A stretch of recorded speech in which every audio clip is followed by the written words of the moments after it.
Bien. Alors la première lecture de cette matinée sera donnée par le professeur Didier Scouvart, qui est, comme vous le savez sans doute, le fils de feu, le professeur Jean-Claude Scouvart, dont l'éloge académique a été prononcé ici il y a quelques mois. Didier Scouvart est chef de service de médecine gériatrique au CHU Dinan-Godine, UCL Namur. Il est diplômé de l'UCL en 1995, spécialiste en médecine interne. Pendant cette période, il a suivi 2 années de médecine gériatrique à Genève. Il a complété cette formation en gériatrique toujours en Suisse et réalisé un doctorat sur le thème épidémiologie des entérobactéries productrices de bêta-lactamase à spectre étendu chez les personnes âgées en institution de soins. Ce sera le thème d'ailleurs de sa lecture. Didier Scouvart s'est chargé de cours cliniques à l'UCL depuis 2013. Il participe à l'enseignement de la gériatrie à la faculté de médecine, à l'école de santé publique et à la faculté des sciences de la motricité, membre actif de la Société belge de gériatrie et de gérontologie, et il a initié un groupe à propos des hôpitaux de jour gériatriques. Comme je l'ai déjà dit, sa lecture de ce matin est consacrée à l'épidémiologie des entérobactéries productrices de bêta-lactamase à spectre étendu chez la personne âgée en structure de soins. Monsieur Scouvart, vous avez la parole. Monsieur le Président, messieurs les membres de l'Académie, merci beaucoup de m'avoir invité à cette lecture et comme vous l'aurez compris, je suis très ému de pouvoir être à cette tribune puisqu'il y a quelques mois, j'étais à la place de la famille également et donc ça a pour moi une double connotation, mais merci parce que c'est aussi l'occasion de vous montrer un travail de recherche que j'ai pu présenter à travers ma thèse il y a maintenant plus d'une année et qui a le grand intérêt d'être à la jonction entre différentes disciplines. Vous verrez que c'est de la médecine gériatrique, mais c'est aussi en relation bien sûr avec la microbiologie, l'épidémiologie, et ça a été une des grandes richesses du travail, posant aussi plusieurs difficultés, mais nous les aborderons à travers cet exposé. Alors, en guise d'introduction, simplement vous dire que la littérature scientifique qui analyse à la fois des données microbiologiques et cliniques se centre essentiellement sur les bactéries à Gram positif. Donc on a une littérature foisonnante sur le staphylocoque doré multirésistant, le MRSA. On a eu une littérature qui a commencé à se développer par rapport au Gram négatif, et en particulier les bactéries qui produisent des bêta-lactamases à spectre étendu. Mais les données qui combinent à la fois des données microbiologiques et cliniques étaient assez peu présentes, en tout cas au moment où j'ai initié ce travail. Alors, les BLSE, c'est un des mécanismes les plus fréquents de résistance présents chez les Gram négatifs. Il n'est pas nouveau puisque les premières bêta-lactamases, ça remonte déjà aux premiers antibiotiques, les premières pénicillinases sont apparues au même moment quasi que la description de la pénicilline, mais on a vu apparaître à partir des années 90 une nouvelle famille de bêta-lactamases qui sont principalement des céphotaximases et qui avaient étendu leur spectre d'activité en parallèle de l'introduction sur le marché des céphalosporines de 2e et puis de 3e génération et qu'on a appelé ensuite les BLSE. Alors que les premières bêta-lactamases de type TEM ou SHV étaient des bêta-lactamases qui étaient dérivées d'anciennes bêta-lactamases. Les premières BLSE de ce type-là sont liées à des dérivations ponctuelles, des mutations ponctuelles à partir de leurs progéniteurs. Alors que cette nouvelle famille de bêta-lactamases, et on verra qu'elle est prédominante actuellement parmi les entérobactéries, elle provient plutôt de l'acquisition par une bactérie qu'on retrouve dans l'environnement qui s'intitule Cluivera.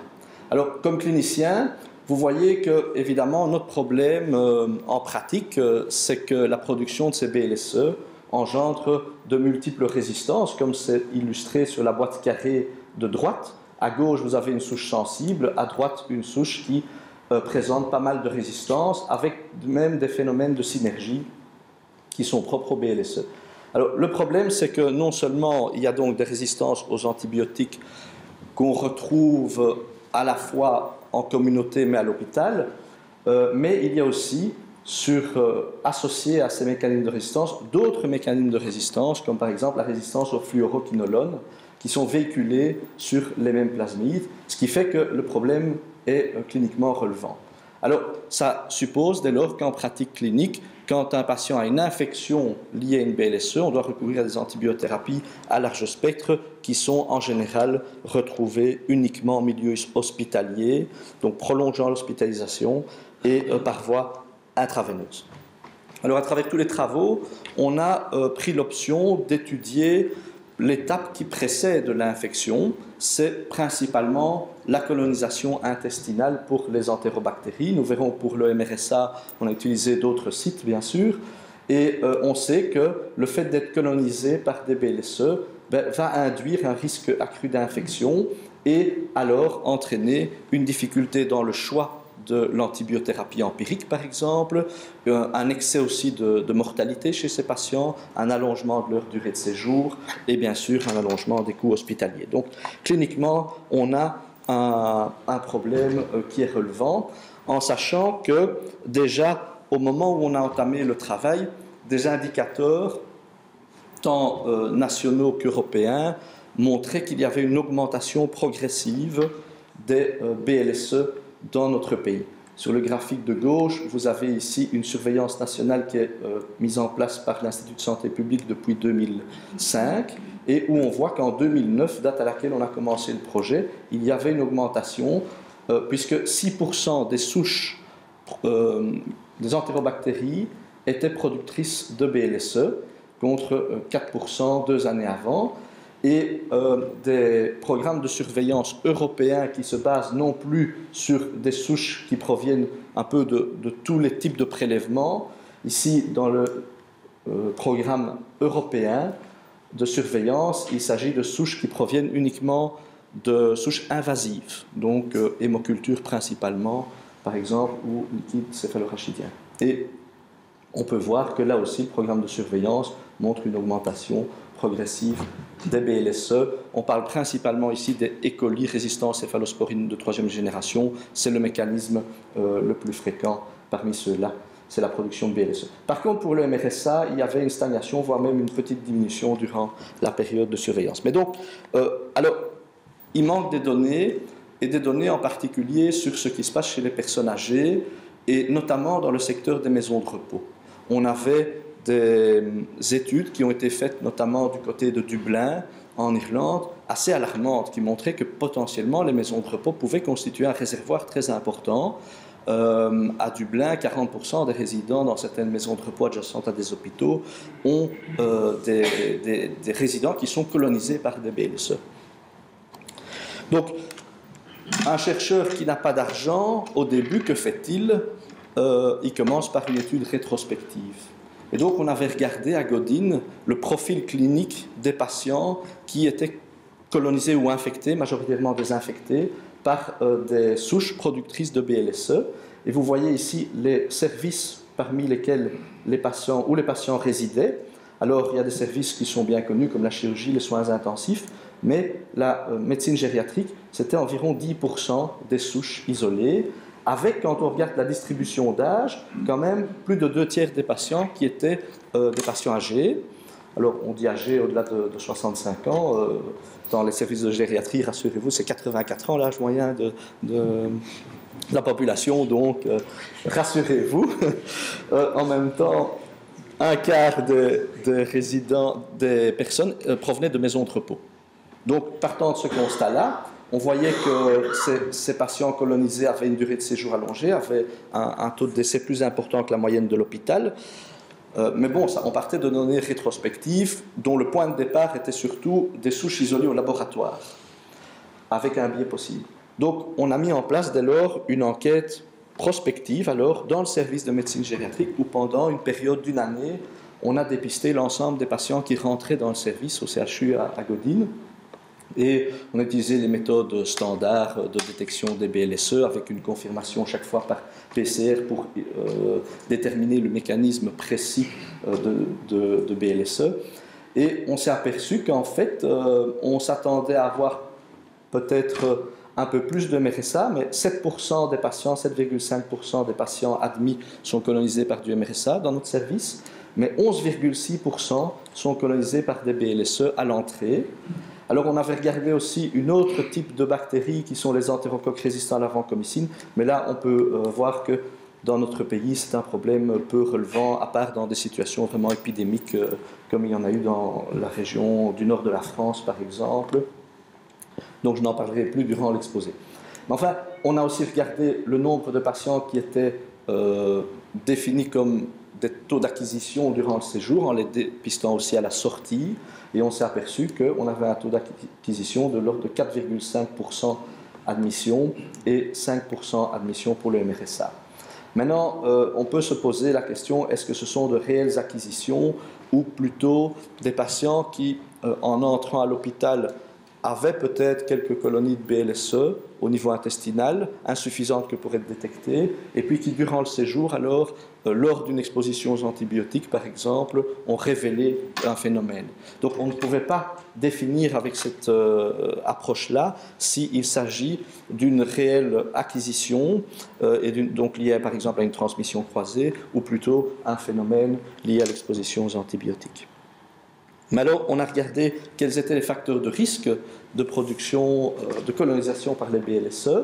Et voilà le tableau en analyse univariée avec une approche qui aussi intégrait des facteurs de risque définis en termes gériatriques. Parce que la littérature le fait souvent. On a des indicateurs assez médicaux, je vais dire, dans le sens les maladies, l'exposition aux antibiotiques, les plaies, mais moins d'indicateurs fonctionnels, par exemple, ou cognitifs, ou nutritionnels. Et donc, c'était l'intérêt de notre approche. Donc, vous voyez, par exemple, le score de 4, c'était un score d'autonomie.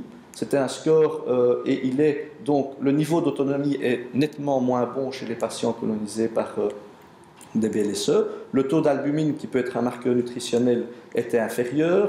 Le niveau de comorbidité de ces patients est plus élevé. Ce sont des patients qui sont venus plus souvent à l'hôpital dans l'année qui précède aussi. Ils ont eu des cathéters chroniques principalement urinaires. Ils ont eu une antibiothérapie préalable. Et alors, il y a des vétérinaires dans la salle. Ils seront intéressés par ce point. On constatait qu'ils avaient plus souvent un animal de compagnie aussi à domicile. Alors, en analyse multivariée, puisque on a cherché quel était le modèle qui permettait de mieux prédire le risque, je veux dire, le fait d'avoir des cathéters chroniques, un séjour régulier avec un contact régulier avec l'hôpital dans l'année qui précède, et les facteurs fonctionnels étaient les trois facteurs qui étaient le plus associés avec le risque. Maintenant, vous voyez que même si la calibration du modèle était bonne, malgré tout, le pouvoir discriminant était insuffisant. Donc on ne peut pas encore dire qu'on pourrait utiliser ce modèle-là pour prédire un risque dès l'admission, sans frottis, chez les patients, basé uniquement sur des critères cliniques. On a fait la même chose pour le MRSA, on retrouve des facteurs assez similaires, mais on a des différences quand même, notamment le fait de venir de maisons de repos. Les résidents de maisons de repos ont 4 fois plus de risques d'être porteurs de MRSA que les autres. Les facteurs fonctionnels, les maladies, le score de comorbidité, bien sûr l'antécédent de MRSA, les plaies chroniques, les sondes urinaires, et alors un facteur qu'on n'explique pas spécialement dans cette étude-là, c'est l'usage préalable d'antiacides, mais on va garder ça en mémoire parce qu'on a retrouvé ce facteur dans d'autres études.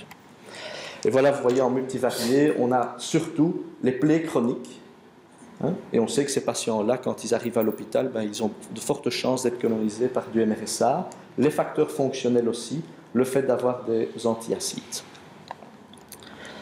Alors, on s'est demandé quel est le devenir de ces patients quand ils sont durant leur hospitalisation et puis après l'hospitalisation.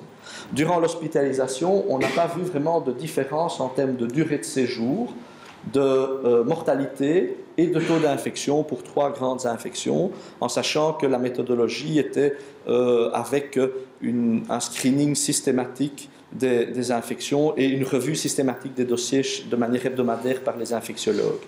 Et on n'a pas vu de différence, mais de ce point de vue-là, on a probablement peut-être un problème de puissance, parce que notre cohorte était quand même finalement que de 320 patients.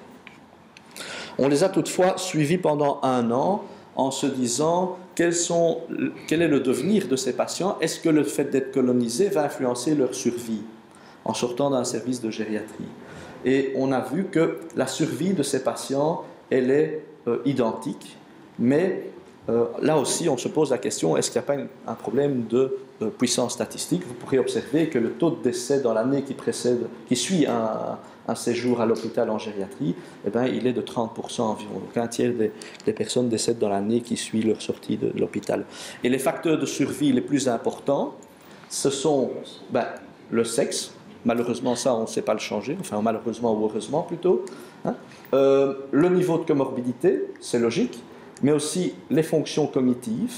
Les patients, donc le MMSE est un test qui permet d'évaluer les fonctions cognitives. Plus il est bas, plus on a des fonctions cognitives altérées. On voit qu'il y a une différence importante. Et alors aussi, le fait d'avoir eu une maladie aiguë dans les 3 mois qui précèdent l'admission était aussi un facteur. Et il y en a un qu'on n'a pas, que je n'ai pas illustré sur la dia, mais il y a aussi un facteur nutritionnel qui est le taux de préalbumine, qui était un facteur associé à la survie. Donc voilà, on reste un peu avec notre question. Autant dans des services de soins intensifs, de chirurgie, on s'aperçoit que l'impact clinique est important des BLSE.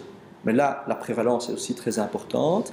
Le profil des patients est différent, le caractère iatrogène est différent aussi. Et autant dans les services de gériatrie, on se dit, est-ce que vraiment ça constitue à l'heure actuelle un problème clinique significatif? Alors, un point additionnel pour clôturer la partie hôpital, on a aussi regardé la valeur d'un modèle qui inclurait uniquement des critères cliniques pour prédire le risque à l'admission à l'hôpital. Puisque l'idée dans beaucoup d'hôpitaux, c'est de mettre en place la stratégie du search and destroy, c'est-à-dire on dépiste et puis on essaye d'éradiquer le MRSA. Ce qui n'est pas possible pour les BLSE, on n'a pas de schéma de décontamination, de décolonisation qui ont été prouvés sur le plan scientifique pour les BLSE. Mais pour le MRSA, on a une stratégie possible et donc on a regardé quelle était la performance d'un modèle qui incluait 5 critères cliniques qui peuvent être relevés dès l'admission à l'hôpital.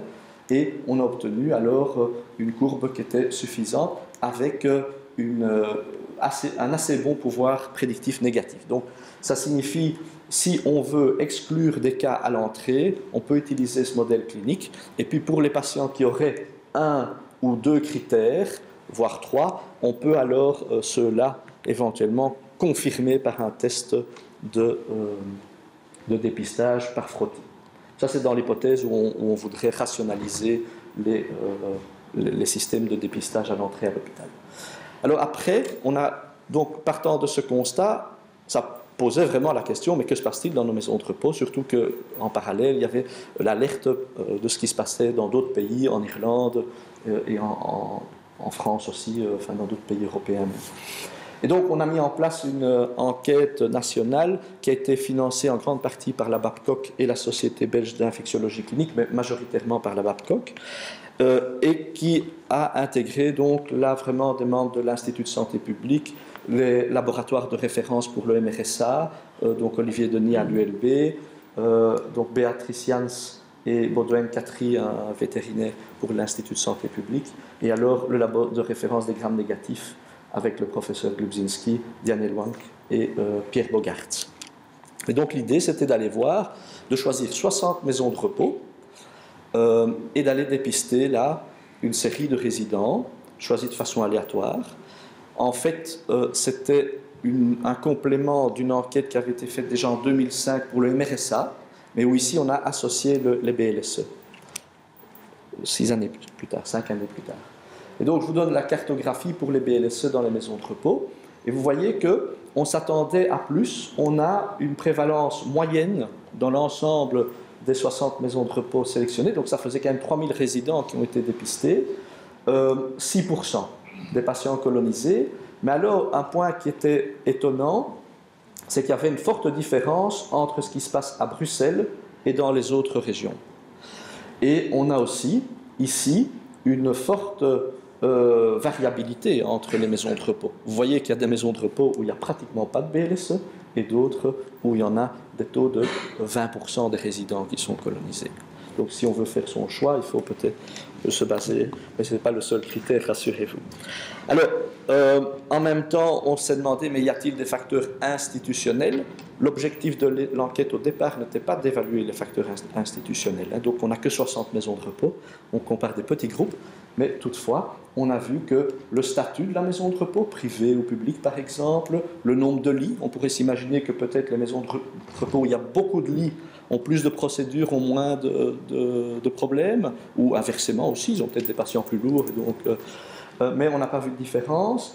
On a regardé aussi la proportion de lits MRS dans les maisons de repos, puisque vous savez que les MRS souvent combinent à la fois des lits maisons de repos et des lits maisons de repos et de soins, où sont les patients les plus lourds. Donc ça pourrait jouer aussi, mais on n'a pas vu de différence en termes de profil à ce niveau-là. Par contre, ce qui a été observé, c'est que l'incidence des BLSE dans les hôpitaux, elle est aussi la plus élevée à Bruxelles. Donc, de façon étonnante, c'est exactement le même profil, si vous voulez. Et donc, c'est un élément pour dire, mais tiens, l'épidémiologie qu'il y a dans les maisons de repos, elle est vraiment très fort liée à ce qui se passe dans les hôpitaux adjacents. Et s'il y a beaucoup d'hôpitaux, ben, peut-être qu'on a plus de problèmes. Il y a d'autres facteurs. Vous savez que notamment les voyages à l'étranger, c'est un facteur de risque pour les BLSE. Les immigrants sont aussi, ont plus de risques. Donc ça peut être des éléments qui contribuent. De même, la densité médicale aussi peut jouer.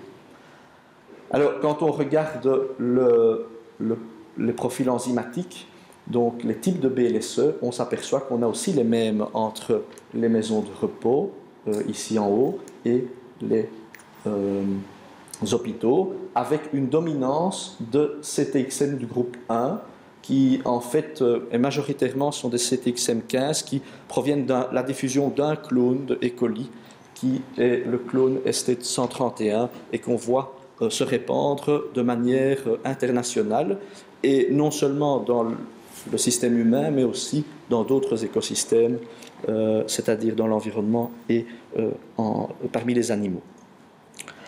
Alors en termes de facteurs de risque clinique, on retrouve le niveau d'autonomie, le sexe, l'antibiothérapie préalable qui joue un rôle important, bien sûr l'antécédent de BLSE. En vert, ce sont les résultats de l'analyse multivariée, et puis en rouge, j'ai ajouté ceux qui étaient en analyse univariée. Ce sont des éléments qu'on avait déjà trouvés dans le service. Insistons sur le fait que l'antibiothérapie préalable est un facteur de risque important, puisque vous voyez qu'on a un effet vraiment en marche d'escalier, plus on a d'exposition aux antibiotiques, et quelle que soit la classe d'antibiotiques. Ça, c'est aussi un élément important, alors que notre pays est quand même le 4e plus gros utilisateur en 2010 d'antibiotiques dans la communauté. Et là où il y a une possibilité de s'améliorer, c'est notamment dans l'antibioprophylaxie des infections urinaires, où on voit que pas mal de résidents dans la maison de repos reçoivent des antibiotiques pour prévenir de potentielles infections urinaires et que ça pose un problème clinique important. Voilà, je vais devoir passer plus vite sur d'autres diapositives. Il y a notamment l'antécédent d'un séjour à l'hôpital qui est un facteur de risque, notamment dans les services de chirurgie. On a regardé si le fait d'être dans une chambre à 2 lits ou non jouait, mais pour les BLSE, ça ne semble pas jouer, contrairement au MRSA. Est-ce que la durée de séjour dans la maison de repos joue? Ça ne semble pas jouer non plus. Donc, d'ailleurs, ces éléments-là, ces deux éléments-là, nous font dire que quand on regarde la balance entre la transmission croisée et l'exposition aux antibiotiques, qui sont donc deux facteurs importants, on a l'impression que pour les BLSE, la balance est plutôt dans le sens, c'est l'exposition aux antibiotiques qui joue un rôle majeur, un peu moins la transmission croisée, alors que pour le MRSA, c'est sans doute, la balance est plutôt dans l'autre sens. Voilà, pour le MRSA, je passerai rapidement. On garde, par rapport à 2005, on a des données qui se sont améliorées. On a une diminution qui est valable dans les 3 régions, mais avec toujours un gradient nord-sud qui était connu déjà depuis 2005. On a plus de problèmes de MRSA dans le sud que dans le nord, et les diminutions les plus marquées sont marquées aussi en Flandre. Mais donc au total, on avait une diminution de 7% de la prévalence. La question est, est-ce que le profil de ces résidents est comparable à ceux qui ont été inclus dans l'enquête en 2005? Et on observe qu'il y a des petites différences, notamment la population a un peu vieilli dans les maisons de repos d'environ 2 années, ce qui est quand même pas rien. Par contre, on a un peu moins d'exposition aux antibiotiques. Ça c'est un facteur positif. Voici les facteurs de risque. On retrouve les facteurs fonctionnels. Et donc, vous voyez, ça c'est un élément vraiment clé, c'est de dire, si on veut cibler des résidents, il y a les facteurs fonctionnels qui peuvent jouer un rôle important pour les détecter. Les plaies chroniques, les antiacides, on n'a pas l'explication, mais on l'a retrouvé dans l'enquête pour le MRSA.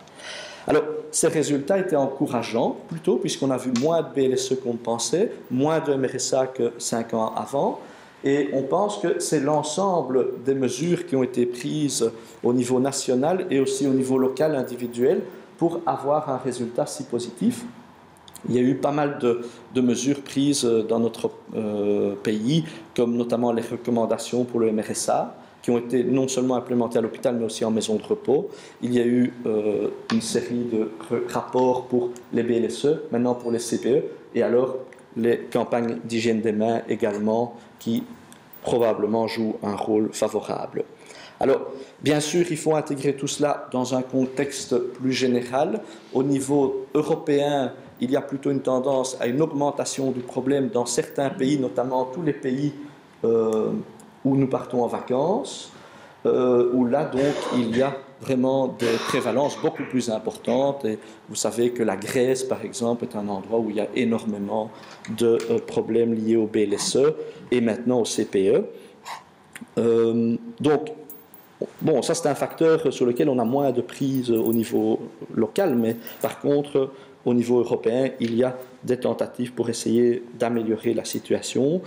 Un regret peut-être, il y en a plusieurs de regrets de ne pas avoir intégré des facteurs environnementaux et notamment des facteurs aussi vétérinaires dans ces enquêtes, parce qu'on décrit des BLSE dans le monde animal, bien sûr, tant le monde animal sauvage que le monde, les animaux domestiques. On les retrouve dans les effluents, les égouts, notamment les égouts de certains d'hôpitaux.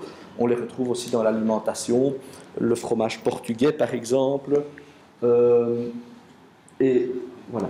Donc ça, on n'a pas intégré ces données dans nos enquêtes.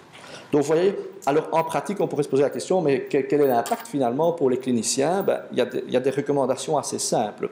La première, c'est de dire, OK, à l'heure actuelle, il n'y a pas de raison de recommander un dépistage des BLSE dans les maisons de repos, en dehors d'une situation épidémique, bien sûr. Mais sinon, on s'aperçoit que la situation est sous contrôle pour l'instant. À travers les analyses de facteurs de risque, dans des unités de gériatrie, il n'y a pas vraiment lieu non plus de recommander d'isoler ces patients qui ont de l'E. coli. Parce qu'il faut quand même distinguer, bien sûr, l'épidémiologie au niveau de E. coli, celui que j'ai étudié le plus, et d'autres bactéries comme le Klebsiella, comme les Pseudomonas par exemple, qui ont des potentiels de générer des épidémies qui sont peut-être plus importants. Mais donc pour les E. coli, en tout cas, on ne recommande pas d'isoler ces patients. Il faut faire, bien sûr, attention à cibler les patients avec mauvais état fonctionnel et notamment veiller à mettre en place des procédures pour limiter les plaies, limiter les infections urinaires et donc les cathéters urinaires, limiter bien sûr l'usage des antibiotiques. On a vu à travers l'enquête aussi à quel point les liens sont importants entre hôpital et maison de repos et dès lors signaler les patients, notamment qui ont des MRSA, quand ils quittent l'hôpital, quand ils vont en maison de repos ou l'inverse, joue un rôle important dans le contrôle. On peut voir à travers les facteurs de risque multiples à quel point l'approche doit être plutôt globale. Et alors, un point essentiel aussi était quand même d'évaluer est-ce que les recommandations de la Babcock qui finalement sont assez simples de prescription d'une antibiothérapie chez un patient qui vient d'une maison de repos. Faut-il y intégrer le problème des BLSE? Et la réponse est à l'heure actuelle non, il ne faut pas, sauf si on a une maison de repos adjacente à l'hôpital qui est connue pour avoir un problème d'épidémie. Mais sinon, en dehors de ça, les recommandations de la Babcock sont plutôt de ne pas modifier nos pratiques dans ce cas-là. Donc vous voyez, voilà, je vais terminer comme il est l'heure, mais donc à notre grand étonnement, les maisons de repos au sens global du terme ne semblent pas être un préservoir important en 2011 et il faudra qu'on répète ces enquêtes. Il y a une intention d'ailleurs d'en refaire une dans un an, de telle manière à intégrer non seulement les BLSE et le MRSA, mais aussi les carbapénémases. On a vu à travers nos différentes données que le secteur gériatrique et l'hôpital peuvent jouer des rôles d'amplificateurs du problème. C'est la raison pour laquelle en gériatrie on avait des taux plus élevés, parce qu'il y a un usage important d'antibiotiques, des patients à profil plus fragiles. On a vu à quel point il fallait vraiment coordonner les approches entre les différents secteurs aussi quand on implémente des politiques de contrôle. Et ça, j'en ai parlé aussi, le poids de la pression antibiotique sur la transmission croisée, le rôle de l'état fonctionnel, tout ça, je pense. Oui, c'est ça. Alors, un des manques, c'est que dans nos enquêtes, on n'a pas pu intégrer la communauté. On a fait une partie qui visait à profiter d'une cohorte de patients âgés évalués dans 3 régions de Belgique, où on a regardé les BLSE dans les urines et où on s'est aperçu qu'il y en avait très peu. Mais ce n'était pas la même méthodologie, donc je ne l'ai pas mis dans les documents aujourd'hui.